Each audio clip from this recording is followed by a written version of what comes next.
Hello everyone, I am Dr. Srikanth Munna, consultant andrologist and urologist from V9 and Andro9 Hospitals, Begumpet. ఇవాళ patient awareness వీడియోలో మనం next మాట్లాడుకునే topic సంతానలేమికి పురుషాంగం సమస్యలకి link ఉంటుందా?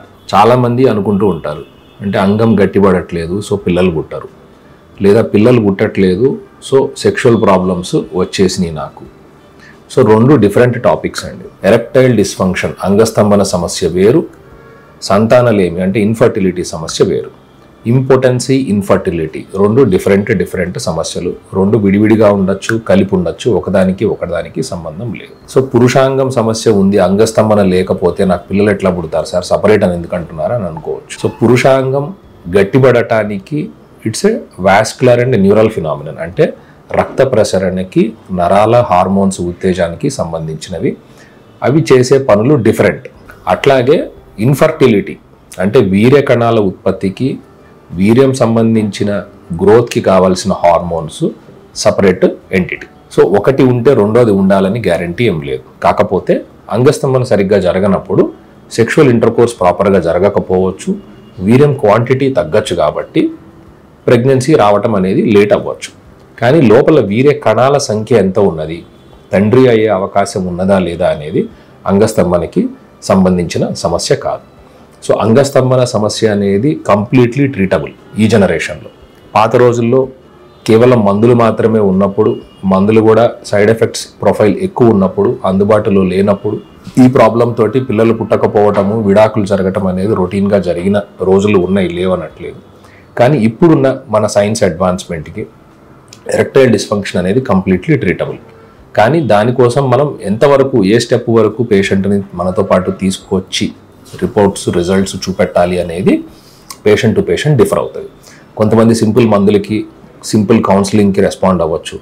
కొంతమంది కొన్ని థెరపీస్, షాక్ వేవ్ థెరపీ కానివ్వండి, కొన్ని చోట్ల పీ షాట్స్ అని ఇస్తున్నారు, కొన్ని ఇంపార్టెన్స్ లేదు దానికి, అయినా స్టిల్ ఇస్తున్నారు, పేషెంట్స్ ఇంప్రూవ్ అయ్యామని చెప్తారు. ప్లేసిబో ఎఫెక్ట్, సైకలాజికల్ రిజల్ట్, మందుల వల్ల వచ్చిన ఓవర్లాపింగ్ రిజల్ట్ కూడా అయి ఉండొచ్చు. కొంతమందికి సర్జరీస్ దాకా వెళ్ళి మనం పినైల్ ఇంప్లాంట్స్ లాంటివి వేసైనా రిజల్ట్స్ తీసుకురావాల్సిన ప్రాబ్లం ఉండొచ్చు. సివియర్ ఆర్టీరియల్ ఇన్సఫిషియన్సీ, రక్త ప్రసరణ కంప్లీట్లీ బ్లాక్ అయిపోయింది, లేదా వెన్నుపూసకి డ్యామేజ్ అయిన patient, spinal cord injury patients, మంచాన ఉన్న పేషెంట్స్, వీళ్ళకి వీర్య కణాలు లోపల నార్మల్గా ఉండొచ్చు, కానీ బయటికి తీసుకొచ్చే ప్రక్రియ జరగకపోవటం వల్ల పిల్లలు పుట్టట్లేదు. సో ఐవీఎఫ్ ద్వారా ఈ వీర్య కణాలని మనం టీజా అని, స్పర్మ్ రిట్రీవల్ టెక్నిక్స్ ద్వారా తీసుకొచ్చి ఐవీఎఫ్ ద్వారా పిల్లలు పుట్టించవచ్చు. లేదా వీర్యం న్యాచురల్గా బయటికి రావడానికి సెక్షువల్ ఇంటర్కోర్స్ అనే ఒక న్యాచురల్ ప్రాసెస్ ద్వారా మనం రిజల్ట్ తీసుకొచ్చి కూడా పిల్లల్ని కలిగించవచ్చు. సో ఎరెక్టైల్ డిస్ఫంక్షన్ ఉంది కాబట్టి నాకు పిల్లలు పుట్టరు, సంసారానికి పనికిరాడు అనుకోవటం తప్పు. అది ఆడవారి సైడ్ నుంచి అయినా సరే, డివోర్స్కి అప్లై చేసేటప్పుడు పాయింట్లో, మగవాళ్ళ సైడ్ నుంచి సైకలాజికల్గా లైఫ్ సూసైడ్ దాకా పోయే ఆలోచనలు వచ్చే సిచ్యువేషన్ అయినా అవ్వచ్చు. ఇద్దరూ చేసేది తప్పు. ఎరెక్టైల్ డిస్ఫంక్షన్ అనేది కంప్లీట్లీ ట్రీటబుల్. రెండవది ఇన్ఫర్టిలిటీ. ఎరెక్షన్ మంచిగా ఉంది, సెక్షువల్ కెపాసిటీ మామూలుగా ఉంది, వీర్యం నార్మల్గా ఎజాక్యులేట్ అవుతుంది, కానీ దాంట్లో వీర్య కణాలు లేవు. ఇది ఇన్ఫర్టిలిటీ ఇష్యూ.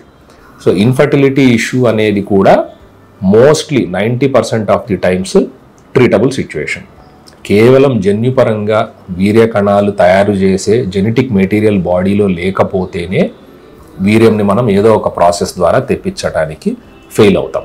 ఇట్లాంటి కండిషన్స్ వెరీ రేర్గా ఉండే ఒకటి అరా కేసు తప్పితే 90% పైన పేషెంట్స్ ఏదైతే వీర్య కణాలు తక్కువ ఉండి పిల్లలు పుట్టకపోవటం, లేదా ఎజూస్పర్మియా కంప్లీట్లీ జీరో ఉండి పిల్లలు పుట్టకపోవటం, వీళ్ళల్లో కూడా ట్రీట్మెంట్స్ ఇందాక పలానా ప్రాబ్లంకి ఏ స్టెప్ దాకా మనం వెళ్ళాలనేటట్టు ఇక్కడ కూడా మనం మందులతో రెస్పాన్స్ తీసుకురాగలమా, హార్మోనల్ కరెక్షన్స్ తోటి రెస్పాన్స్ తీసుకురాగలమా, స్పర్మ్ రిట్రీవల్ టెక్నిక్స్ తోటి నీడిల్ వేసుకొని స్పర్మ్ తీసుకొని ఐవీఎఫ్ తోటి తెచ్చుకోవటమా, మైక్రోటీజియన్ ఇంకొంచెం పెద్ద సర్జరీ చేసి స్పర్మ్స్ని మైక్రోస్కోప్లో వెతుక్కొని మనం డైరెక్ట్గా టెస్టిస్ నుంచి రిట్రీవ్ చేసి ఐవీఎఫ్ తోటి తెచ్చుకోవటమా.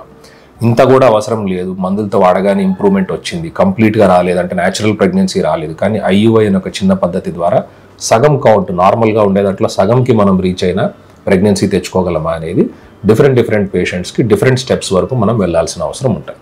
సో ఓవరాల్గా రెండు కలిపి ఉండే ప్రాబ్లమ్స్ కాదు, ఒకటి ఉంటే రెండోది ఉండాలని లేదు. మీకున్న ప్రాబ్లం ఎగ్జాక్ట్గా ఇన్ఫర్టిలిటీయా, ఇంపార్టెన్సియా, అంటే సంతానలేమి వీర్య కణాలకు సంబంధించిన సమస్య, సెక్స్ సమస్యలు ఏమీ లేవా, లేదా సెక్స్ సమస్య ఉంది కానీ వీర్యం కౌంట్ క్వాలిటీ అన్ని రిపోర్ట్స్లో నార్మల్గా ఉన్నాయా, లేదా రెండు కలిపి ఉన్నాయా?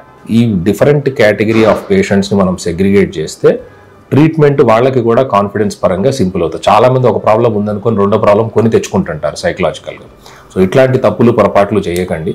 ఇంకా ఏమైనా డౌట్స్ ఉంటే కామెంట్ సెక్షన్లో పెట్టండి. ట్రీట్మెంట్ అవసరమైతే we're available for you here at V9 hospitals and Android hospitals. Thank you so much.